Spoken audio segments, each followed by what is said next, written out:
እንኳን ለዓመታዊው ለቅዱስ ሚካኤል ዓመታዊ በዓል በሰላም አደረሳችሁ አደረሰን።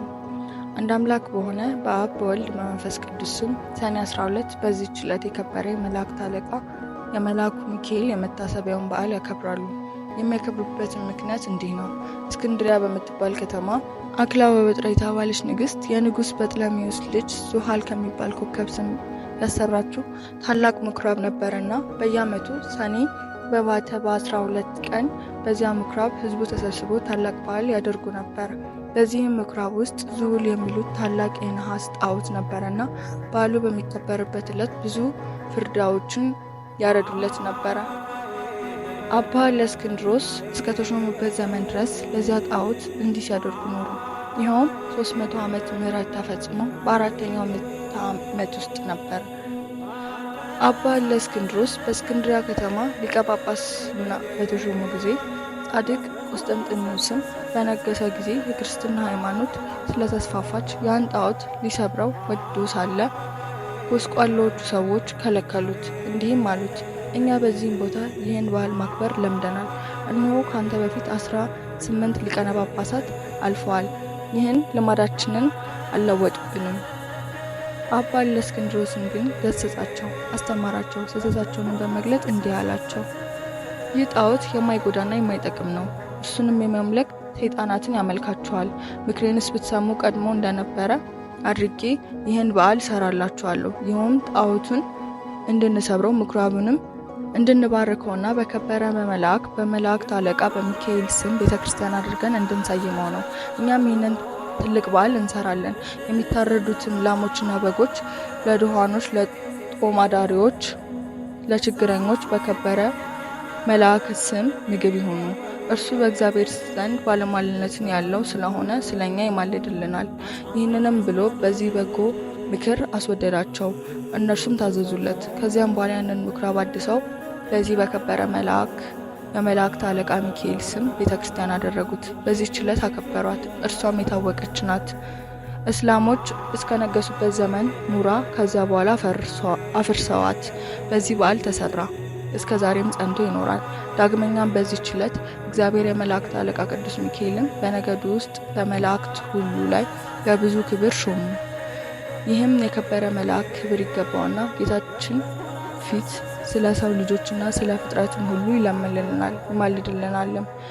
የዚህ የከበረ መላእክት አለቃ ሚካኤል ታምራት ብዙ ናቸው። ከእነርሱም አንዱ ይህ ነው። እግዚአብሔርንም የሚፈራ አንድ ሰው ነበረ።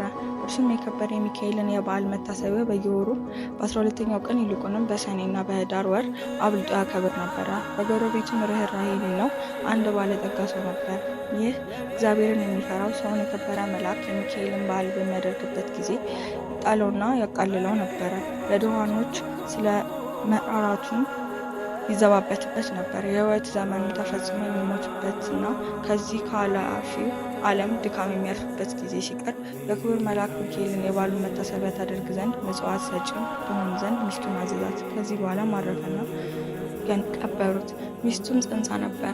የመውለጃዋ ጊዜ ደርሶ ምጥ ያዛት። በታላቅ ጭንቀት ውስጥ ሳለችም እንዲህ ብላ ጸለየች። እግዚአብሔር መልአኩ ይራራልኝ፣ በእርሱ ዘንድ ባለሟልነትን አለህና በእግዚአብሔር ዘንድ ስለኔ ለምንልኝ። ይህንንም ባለች ጊዜ በቤቷ ውስጥ በብርሃን በራ፣ በችግርም ዳነች። መልአኩ የሆነ ወንድ ልጅም ወለደች። የእግዚአብሔር መልአክ ቅዱስ ሚካኤል በሰማይ ወርዶ ሕፃኑን እንዲህ ብሎ ባረከው። ርኅራኄ የሌለውን የዚህን ባለጠጋ ገንዘብና ሀብት ጥሪቱንም ሁሉ ይህ ሕፃን እንዲወርስ እግዚአብሔር አዟል።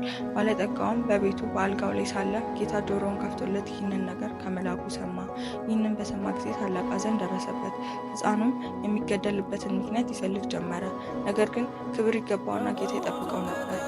ከዚህ በኋላ ያ ባለጠጋ ምክንያት አዘጋጅቶ የሚያገለግለኝ ልጅ የሆነኝ ዘንድ ልጅሽን ስጪኝ፣ እኔንም እየመገብኩና እያለበስኩ አሳድገዋለሁ፣ ለአንቺም 20 ወቄት ወርቅ ሰጥሻለሁ አላት። ይህንንም ነገር ከባለጠጋው በሰማች ጊዜ ስለ ችግሯ እጅግ ደስ አላት። ልጇንም ሰጠችው። እርሷም 20 ወቄት ወርቅ ሰጣት። ልጇንም ወሰደው። የሚሻው ተፈጸመልኝ ብሎ ደስ አለው። ከዚህ በኋላ በልጁ ቁመት ልክ ሳጥን አሰርቶ ሕፃኑን በሳጥን ውስጥ አስገብቶ ዘጋበት። እስከ ባህርም ተሸክመው ወስደው በባህሩ ጣሉት። ክብር ይገባውና በጌታችን ፈቃድ ያ ሳጥን ሳይሰጥም ከዛች ሀገር የ20 ቀን መንገድ ያህል ርቃ ወደምትገኝ ወደ አንዲት ሀገር ወደብ እስከሚደርስ በባህሩ ላይ ተንሳፈፈ። በባህሩም አካባቢ በጎችን አሰማርቶ የሚጠብቀው አንድ ሰው ነበርና ሳጥኑን በውሃ ላይ ተንሳፎ አየው። እርሱም ከባሕሩ አውጥቶ ወደ ቤቱ ወሰደው። ይህንን ሳጥን እንዴት እንደሚከፍተው ያስብ ጀመረ።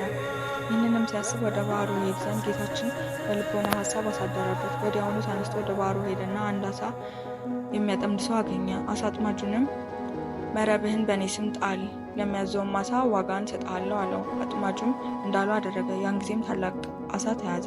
ዋጋውንም ይዞ ወደ ቤቱ ሄደ። ለራቱም ይጠብሰው ዘንድ አረደው። በሆዱም ውስጥ መክፈቻ አገኘ። በልቡም ይህ መክፈቻ ይህን ሳጥን ይከፍተው ይሆን አለ። የሳጥኑ ቀዳዳውን ባስገባው ጊዜ ፈጥኖ ከተከፈተ፣ በውስጡም ይህንን ታናሽ ብላቴና አገኘ። ልጅ የለውም ነበርና ታላቅ ደስታ ደስ አለው። ጌታችንንም አመሰገነው። ሕፃኑንም በመልካም አስተዳደግ አሳደገው። ሕፃኑም አድጎ ጎልማሳ ሆነ። ከብዙ ዘመናትም በኋላ ያ ባለጠጋ ተነስቶ ወደዚህ ሀገር ሄደ። በመሸም ጊዜ ወደ በግ ጠባቂው ደጅ ደረሰ። በግ ጠባቂውን እስከ ነገ የማድርበት ማደሪያ ባንተ ዘንድ እናገኛለን፣ ኪራዩንም እሰጥሃለሁ አለው።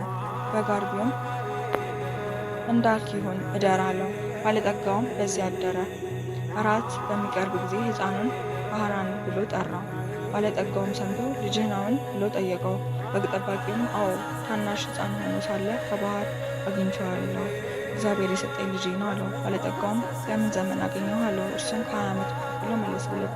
ያን ጊዜም እርሱ ወደ ባህር የጣለው መሆኑን አውቆ እጅግ አዘነ። የድካም ዋጋውን 20 ወቄት ወርቅ እሰጥሃለሁ አለው። የብላቴናውም አባት ስለ ገንዘቡ ደስ ብሎት ልጁ ባህራንን ሰጠው።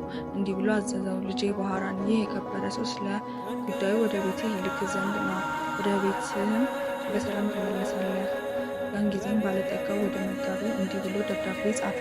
ይህችን ደብዳቤ በምታነብበት ጊዜ ደብዳቤውን ይዞ የመጣውን ገድለህ በጉድጓድ ውስጥ ጣለው፣ ማንም አይወጥ። በመካከላቸውም የሚታወቅበት ምልክት ጽፎ አሸጋት። ለባህራንም ሰጠው። ለመንገዱም የሚሆነውን ስንቅ ሰጠው። ባህራንም ተነስቶ ጉዞውን ጀመረ። ሲጓዝም ሰንብቶ የአንድ ቀን ጉዞ ሲቀረው እነሆ የመላእክት አለቃ የከበረ ሚካኤል በንጉሥ ጭፍራ ይዞ ለመጣ ባህራን ለሚባል ሰው ይቺ ደብዳቤ ደርሳ በምትነበብበት ጊዜ ልጄ ገሊትን አጋቡት። በውስጥና በውጭ ያለ ንብረቴና ጥሪቴን፣ ወንዶችና ሴቶች ባሮቼን፣ ጠቅላላ ንብረቴንም አውርሼዋለሁና የፈለገውን ሊያደርግ ስልጣን ሰጥቻለሁና እኔን አትጠብቁም። እኔ ብዙ ዘገያለሁ። የእኔ ሽማግሌ ሆይ በእኔና በአንተ መካከል ይቺ መልእክት እነኋት። ከዚህ በኋላ አሽጎ ለባህራን ሰጠውና ወደ ባለጠጋው ቤት ሂደህ ይቺን ደብዳቤ ለሹሙ ስጠው። በጎዳናው 40 ቀን ያክል ደስታና ሐሴት እያደረጉ ኖሩ። ከዚህ በኋላ ባለጠጋው በሄደበት መመለሻ ጊዜ ሆኖ በደስታ የሆነውን የመዝሙርና የእንዚራ ድምፅ ሰምቶ ይህ የምሰማው ምንድን ነው ብሎ ጠየቀ።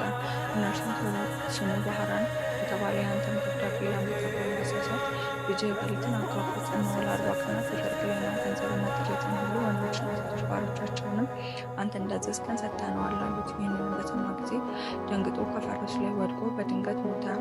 ስለዚህም የዚህን ታላቅ የከበረ የመላእክት አለቃ ሚካኤልን የበዓሉ መታሰቢያ ለማድረግ መታገል ይገባናል። እርሱ ከሰይጣን ወጥመድ ያድነን ዘንድ በዘመናችን ሁሉም ይጠብቀን ዘንድ ኃጢአታችንን ያስተሰርይልን ዘንድ መከራችንንም ያርቅ ዘንድ የምድራችንን ፍሬ ይባርክ ዘንድ ፈቃዱንም ለመስራት ይርዳን ዘንድ ከእኛ ወገን የሞቱትንም እረፍት ነፍስ ይሰጥ ዘንድ ወደ መንገድ የሄዱ አባቶችን ይመልሳቸው ዘንድ ተራዳይነቱ አማላጅነቱ ቅዱስ ሚካኤል በረከቱ አይለየን።